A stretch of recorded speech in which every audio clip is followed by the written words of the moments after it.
Greetings, everyone. I'm What Hamster, And I'm M4. and we're wearing some Native American Indian wear. Yeah, made of It's- Peiko parts, With quite the midriff at that. and quite the greatsword. And a single feather on your head. Yep. Because you can. The male version has the entire headdress. The female version just makes me feel gypped. It does. There's no Uses the gender. same amount of materials, but clearly there's much less to it. There's just no gender equality. Like, you know the whole reason, like, for the head feathers, right? Oh, of course. Yeah, the more head feathers you had, the more important you were. I have one head feather. I'm not very important, apparently. Of course not. You just, I'm a hunt woman. monsters. Also, I got a new hat for Cha-Cha. And basically this rack here, when you get the masks, they will be placed there. Indeed. The mask that you're using will not be on the rack, of course. Which makes sense. So I'm going to change a mask, the fluffy mask. Bam. So there's a nice little description there. He is very shy and sad when he has this mask on. And he won't... It's actually like a pacifist mask. He pretty much won't attack. But he can mark monster locations for you, which is kind of useful. And on top of that, because he's not attacking, he's spending more of his energy buffing. So, Which is very good. so he'll spend more time trying to run away from monsters and just generally being a more hard-to-hit target, if you will. So it's kind of useful for more of like a defensive setup of finding monsters and then maybe receiving more buffs. But there's a better mask for if you just want him to be on the defensive. Right. But this is much better mask than the Acorn one, because the Of Acorn course. is just... Everything's better than the acorn mask. Yeah, the Acorn mask is just like middle of the road. Hey, he does nothing special. Right. So, get my food buff on, and then gonna be using this wonderful greatsword. I decided to, I'm gonna use a different greatsword. Because this Alright then. one's better. I just wanted to show the other one off too. Showing off weapons. Health and defense. Always useful. Oh yeah, More money. health and defense is especially good for something like greatsword, where you might. Oh, there's a great chance with the greatsword you're gonna get hit. Yeah, pretty much. Especially for someone like me who really am not used to the greatsword. I would say evasion is very good for the greatsword, though. And that's kind of why I got this setup. Peiko armor is a really good low-end set. It's resistant to fire, which will be very useful for certain fights. And you got some defense that you can even decorate extra defense onto that. I just didn't want to farm more Peiko scales. Like I said, the eternal curse of Peiko. But yeah, and with the right decorations, you can get the evasion up to level 2, but by the time you can do that, there's a better armor for evasion. Right. And the recovery up, oh man, you take a regular potion, and it's just like taking a mega potion. Which is pretty excellent. Extra health from healing items. I can't complain about that. And it's especially good if you have White Effect, which is another armor skill that allows you to heal others around you. So in multiplayer, if you take a regular potion, it works like a mega potion, but with White Effect, you're also healing everybody in the party for a mega potion's worth. Which is pretty great. Which is something we ended up doing a lot in multiplayer, so look forward to that. Especially me. Yeah, especially... Oh. I've got a hammer. I'm going to take hits, so Yeah, it makes yes, sense for you- me to Yeah, you need all the defense and you need all the evasion you can get. Right. And I'm going to take hits anyway, so I may as well heal everyone else when I take a potion. Exactly. Yeah, when you're using the hammer, you're in the danger zone all the time. That's why I like it so much. Yeah, Keeps things interesting. it reminds you of bad 90s songs. I think it's a Yes, 90s song, isn't it? Exactly. I think so. Oh, Don't ask me specific years or things. yeah, I'm not good with my pop culture references. I have trouble remembering the year I was born. Oh man, shameful. You should not remember it at all, like I do. Oh, That would probably be more convenient. Yeah, then you don't even have to admit I have trouble remembering it. That means you sometimes remember it. I usually remember it. It's just I don't remember any other years. Yeah. So, the rewards are pretty easy to get. Get a tier, which is easy, and you know what? I actually do mention get all breaks, so that's not gonna be a problem. Ludroth's break aren't too tough, and getting his shiny drop is pretty easy too. This Though you can only do it once. That varies from monster to monster. It's not always you get the Wyvern's tier, as Right, and again, you can only get one shiny in the fight for a Ludroth, so so bit of a toss-up there. basically this monster here is pretty much the tutorial water monster. Yeah, pretty much. It's a very easy monster, but he gets you used to fighting underwater against large monsters, and he gets you used to sort of the general Leviathan attack underwater. Right.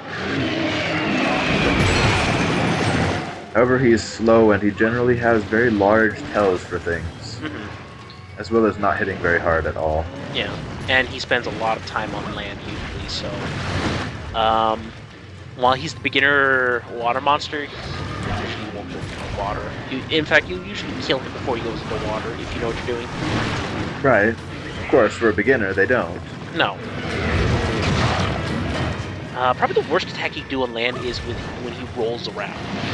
Yep, the roll has the shortest tell of most of his attacks, and it hits the whole area next to him, so it's hard to avoid. It's like a truck too, and yeah, it just comes out of nowhere.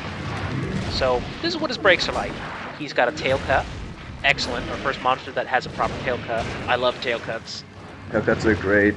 And he has a head break. The head break is less noticeable, but there's like spikes on his head that break off. That's Crest. his crest, yeah. And then he has that big yellow sponge that can break. Yep. None of them are very hard to get. The sponge affects his, when he gets exhausted, the sponge would deflate, and then he has to go into the water to basically recover. Right. Basically what the sponge will do is he will, I believe it's like he will exhaust faster and that sort of stuff, because he doesn't have the sponge to retain the water, and that's kind of the whole ecology behind him. They can only stay on land as long as their sponge retains water. Right.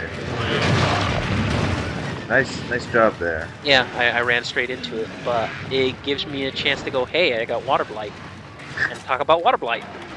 And what you do against it. See this water block seeds? Bam, debuff gone. Congratulations. So what it does is it decreases the recovery rate of my stamina.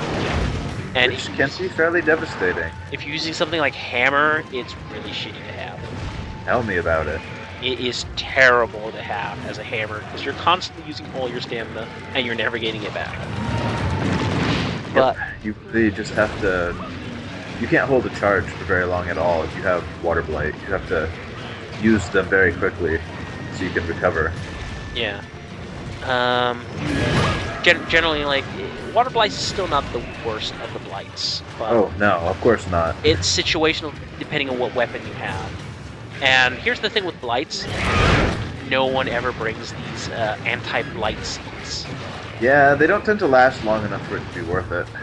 Well, the anti-blight seed, all it does is it gives you a resistance to an elemental damage type. It doesn't last very long. It lasts a couple minutes. But what they're used for is when you got a blight, you use the anti-blight thing and you remove it. But you can get it back right after. Right. Probably Most monsters that can inflict the blight will do it pretty regularly, so it's kind of not worth it. In some cases, the monster will almost never hit you with the blight. In other cases, they'll do it very regularly, and you'll be spamming these, and it's just, you feel like you're throwing items away, but it's really the only use the item has. Plus, it fills up inventory space, and you probably want to bring other items. Even Right. if you have more room, it's always better to have even more room so you can store items when you pick them up. Oh yes, nothing like going to carve your monster and realizing that your inventory is full. And then you have to throw something out. Yes, and you're on a time limit. Better hurry. And I think the tail cut is pretty obvious what it does. If cut the tail, and if he does a swipe with the tail, well, he has less range. Yeah. And which, Tail. in this case with this monster, it's not a big deal because he almost never does any attacks with his tail. Right. The reason to cut off his tail is to get the stuff, not to disable him. Some monsters, it's definitely good to get rid of the tail, though, just for the fighting them. As for his head, I'm not sure if it does anything special. I'm sure it might do something special, but it's just very subtle. Right. And the I'm not sure. See, this is one tail attack, and he almost never does it. It's not really that dangerous. No, it really isn't. So, one of the things, and there we go. Speaking of tail cuts. But one of the, well, I should probably mention like the elements he's weak to. When you get to this point, you still don't have any elemental weapons really.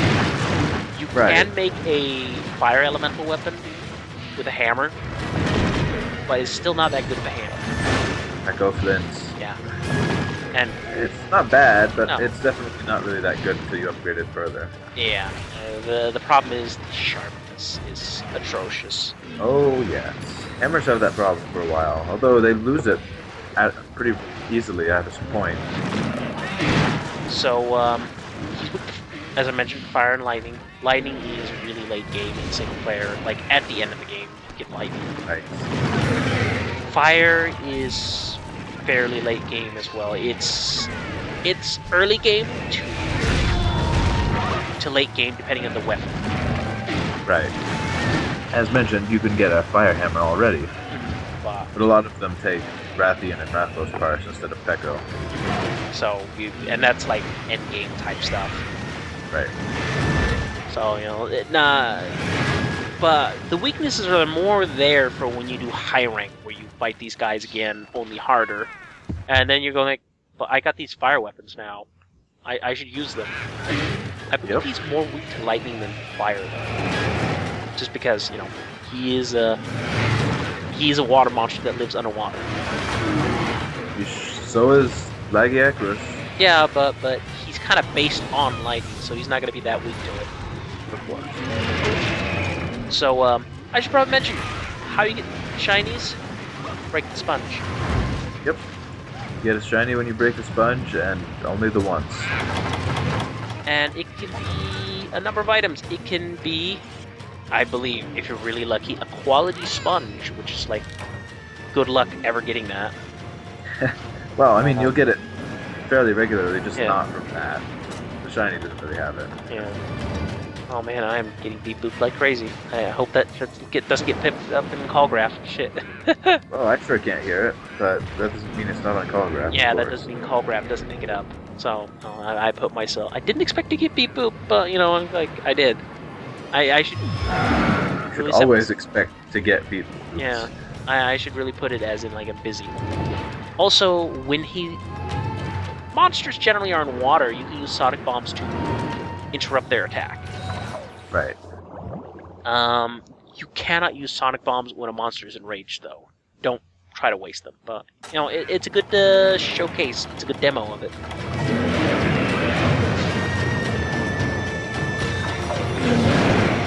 But you know, pick all the monster because always a good idea to keep an eye on where they are, especially if you have to leave the area. Couldn't you just have Cha-Cha do that? Yeah, I could, but look, I like being pro, such as breaking his head there and hacking and slashing and missing. Still, at this point, hadn't really gotten used to underwater fighting with this greatsword. Right. It's a little bit different than on land, and I'm a little bit more used to it on land than I'm under the water just because of having played Monster Hunter Freedom Unite and used greatsword for fun every so often. You know, just since Heat Wizard had been, you know, near, he started to use greatsword at the end of high rank. Right. Then I just started to, you know, like for a few times I just brought a greatsword myself and just practiced with it. Because why not? It's not that bad of a weapon. It's a pretty good weapon. The only thing I need to get used to, though, is blocking. Yeah, it's easy to forget with a great sword that you can actually block with this big thing. And when you do remember, it's like, well, lose sharpness, but when you think about it, you'll just lose sharpness. It's not that bad. Yeah, sharpness is much better to lose than health. Yeah. And as you can see, I broke the sponge, and I get a delicious shiny. But unfortunately, it was not the shiny I wanted. Just the scale. So, yeah, I don't get to go deliver a shiny and do some editing. Oh, poor me. Oh, poor you, yes. The rewards aren't bad for things like that, though. Though... When you do them. And as you can see, he's limping there in the water. Water limp? Yeah. It's pretty obvious when he's limping out of the water. Though, one thing that always kind of baffled me about the water element attack that monsters have is it's really only this monster that does water elemental attacks, and it's just that one spit that does almost no damage, and it's mainly just to put, like, a blight on you. Right. And it just makes me wonder, like, why would I ever make an armor for monsters that do really strong water attacks? Because in this game, there really isn't any. Yeah, not at all. Somebody might prove me wrong, and I think I might know what they might prove me wrong with. You know, one of the monsters that is also an underwater monster that kind of sucks you in. Yeah. You can get water blighted. Sure you can get water blighted. I think that might mean that might mean I don't that it think counts it's as water damage though. I think you don't take any damage from the sucking in. That just does blight. Mm-hmm. All the damage is from him hitting you after it. Mm-hmm. So either way, it would be extremely situational if you made armor to resist water attacks. Yeah. There's a lot of armors that resist water because, hey, there's underwater monsters, but nothing that really does water damage. It's always just fire and fire and fire, and by the way, lightning. And then just physical. Oh yeah, physical everywhere. Yeah. That's what you really need, is physical defense. Physical and a lot of fire, usually. Yeah, fire helps. Yeah. Lightning is also very situational. It's just for laggy. That's really it. Dragon's somewhat situational, but the things that hit you with dragon will hit you hard with dragon. So. Yeah, like, you don't want to get hit by the monster that hits you with dragon. Yeah, there's only a couple, I think, but they're devastating if you get caught by the dragon attack, so... Yeah, you just don't want to... You don't want to get touched by dragon. Plus, the dragon blight is really nasty. Oh, dragon blight is easily the worst blight. Yeah. I guess we could say it now because I might never get hit by dragon in single player. Dragon Blight. No. It will reduce your critical chance by 25%, and if you get the bad Dragon Blight, you know, the extra bad one, then it's down by 50%. And you take more damage by dragon. So, yeah, it's shitty.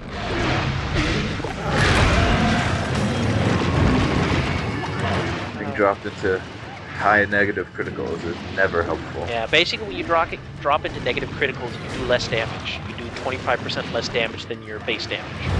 The anti-critical. Yep. The critical, as I call it, just because I am bad at words. I think they're supposed to be like glancing blow or whatever. Yeah. But, you know, whatever. Anti-critical's fine. Yeah, like, it sounds more retarded our way, so that's why we're using it. Exactly. Everybody loves retardism. Smart. Jeez. Retardism isn't even a real word, and that's why I like using it. If you really want to sound smart, just use big words. They don't even have to be real words. No. See, that's what everybody does on TV. In all the interviews with politicians. Oh, absolutely. Yeah. And scientists and doctors. Doctors especially like using big words that do mean things, but it's to not scare people off. If they don't know what it means. They've got their whole jargon. Either it's to scare people and make it sound more serious than it is, or it's to confuse people and make them go, is that a bad thing or a good thing? I don't know. You know, the doctor seems confident and he used big words. He probably knows what he's doing. Obviously. Right. A lot of recovering is also a method. Cha-Cha's enraged, but he still won't attack things. No, when Cha-Cha enrages, Cha-Cha will always attack him, even with this helmet. It just means that this helmet means, well, he'll only use his rank. He won't attack physically or directly. Well, it just means that in general he will not, pretty much won't attack, like when he's not in range. Not even with the boomerang. But oh yeah, but when he's not in range, he won't attack at all. No, that's what I'm trying to say. Thank you for cleaning that up for the viewers. I'm terrible at words. Words. Words, how do they work? I speak English as my primary language, and it happens to me sometimes. Yeah. Well, I'm bilingual, so I mix a lot of words here and there, and then I have an excuse. It just happens sometimes. Tongue-tied. I just get tongue-tied because I have two languages conflicting with each other in my head, saying, no, you should use this word. No, you should use this word. Wait, how do you say this word in this language? I forget. But I remember the word in the other language. Shit. Improvise. Make up a word, make up a word, make up a word. There we go, that sounds good. Oh, dear. Yeah. But we got ourselves a boat. Boat get. Yay. Too bad we can't get on the boat. No. Well, I don't want to go on the boat. They just go on boring fishing trips. Sometimes they go hunting. Yeah, but that's once in a blue moon. And I can do better than them anyway. So true. Like, oh, we're hunting Ludroth now. We're showing you up. And they're like, yeah, sure, guys. Yeah, sure. Want to see this dead Rathalos? Cool. Want to see it, buddy? Always say no when somebody asks you. I don't know. It depends on how well you know them. Even if you know them, it can't be good. They're probably trying to frame. They brought sticks. Want to go poke a dead body with sticks? Yeah. Family Guy references, classy. That's not just Family Guy, believe you me. No, it isn't? Really? No. Oh. They're referencing plenty of other things with that. No, I guess that's true. You know, Family Guy is just nothing but references, but I still like Family Guy, at least the early stuff. I haven't seen any of it. Yeah, it's hit and miss. We'll put it that way. That explains Family Guy pretty well. It is hit and miss. They've got some good jokes and they've got some bad jokes. And, yeah, she's explaining we've got more missions to do, and, hey, a new large monster, basically new to the series, Brute Wyvern. Oh, yes. And I'm not really listening to what she says at all anymore. No. You just learn to tone it out, because she is a royal pain. Because of this mission. I'm gonna show people a mission text, but pretty much, this is something I'm doing off-screen. Right. It's Ludroth again, but with a trap. Yeah, you have to capture them instead. They're not forcing me to do it as a required quest, so I'm not going to do the refight. Again, I promised people I wouldn't do every single mission on screen, like I did in Freedom Unite. And Freedom Unite, that's actually kind of... Well, now when I think about it, yeah, that's probably a really bad idea, because OCD spurging. Right. Oh man, he can use Paralyze now, but it's not worth giving him because you don't have Paralyze yourself at this point, so you... Yeah, and he'll never get it off. No, not by himself. Not by himself. And then if you had Paralyze, it would help a little bit. You basically need him to have the right mass, too, to make him aggressive, too. So. Right. As he is now, it would be completely useless, because he wouldn't attack at all.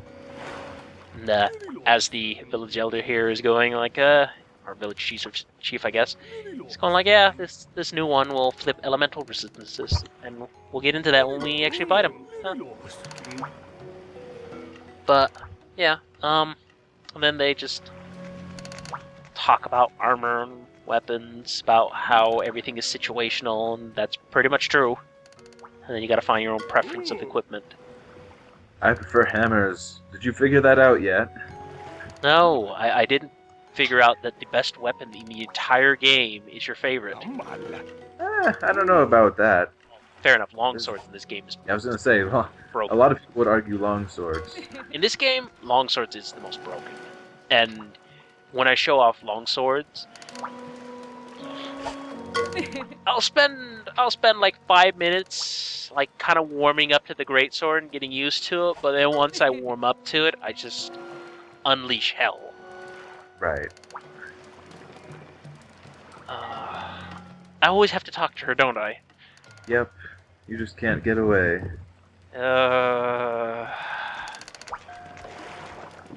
But she does at least tell you that, yeah, if you want Kelbyhorn, carve him off the head. So you know. She doesn't even make the pun that time.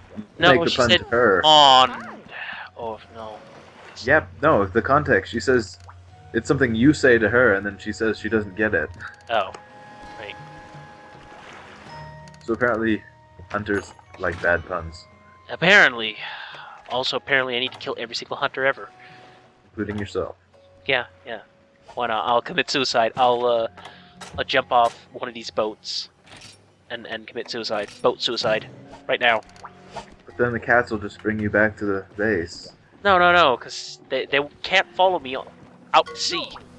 Sure they can. They do it all the time. Well, not that far out. These are, sailing boats. Hey! But again, I don't know. Honestly, I imagine, like, all the areas that you're going to is, like, you have the mainland, which you can sail over to, which is, like, the desert, but the rest of the area is, like, the volcanic belt, and the tundra is basically just part of a cluster of islands that either go up north or south or whatever. That's kind of the feel I get. Right. Or at least, like, the volcanic belt is probably something that they could sail to pretty easily. Makes sense. Considering you pretty much get everywhere through sailing, but whatever. Boats. I am on an island. And, new stuff. But I just don't have enough points. I don't know, what am I gonna do? They need to make the Monster Hunter with where you get your own boat and you just get to sail around open world style. Oh, that'd probably end up being really horrible, actually. Probably, yes. It would be hard to do. It'd be like a Wind Waker thing. Wind Waker was good, though. I hated Wind Waker, but that's like personal preference. I hated all the sailing. Right. And there was literally no exploration to that game because there was always a tiny little island, a tiny little splotch of rocks where there was always going to be a treasure on, or some point of interest in every square of the map, and that's all there ever really was. Yeah, that was a bit silly. Only one. And then whenever you had to turn a direction, you're like, wait, give me a moment, I gotta spend a minute using a song every time I want to turn a direction. God damn. I certainly understand people who didn't appreciate the sailing, but I enjoyed it. A lot of people enjoyed it, and you know what? That's fair enough. Yeah. But for now, we'll see you next time. See ya.